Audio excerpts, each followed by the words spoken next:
அமெரிக்காவில் இருந்து அழைத்து வரப்பட்ட இந்தியர்களுக்கு கைவிலங்கு இடப்பட்டதாக எதிர்க்கட்சிகள் புகார். இன்று நாடாளுமன்றத்தில் விளக்கம் அளிக்கிறார் வெளியுறவுத்துறை அமைச்சர் ஜெய்சங்கர். இந்தியர்களுக்கு கைவிலங்கு இடப்பட்டதாக வெளியான புகைப்படங்கள் உண்மையில்லை. பத்திரிகை தகவல் மையத்தின் உண்மை கண்டறியும் குழு தகவல். குடியரசுத் தலைவர் உரைக்கு நன்றி தெரிவிக்கும் தீர்மானம் மீதான விவாதத்திற்கு மாநிலங்களவையில் இன்று மாலை 4 மணிக்கு பதிலளிக்கிறார் பிரதமர் நரேந்திர மோடி.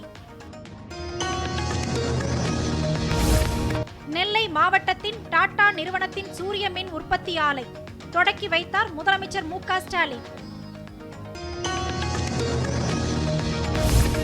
போச்சம்பள்ளி பள்ளி மாணவி பாலியல் வன்கொடுமை சம்பவத்தை கண்டித்து வரும் 8ஆம் தேதி கிருஷ்ணகிரியில் அஇஅதிமுக ஆர்ப்பாட்டம்.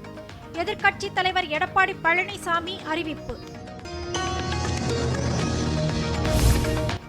ஆட்சி அமைத்து 4 ஆண்டுகளாகியும் பயிர்க்கடனை ரத்து செய்யாமல் விவசாயிகளுக்கு தமிழக அரசு துரோகம். பாஜக மாநில தலைவர் அண்ணாமலை அறிக்கை. அண்ணா பல்கலைக்கழக பாலியல் வன்கொடுமை வழக்கு கைதாகியுள்ள ஞானசேகரனுக்கு குரல் பரிசோதனை.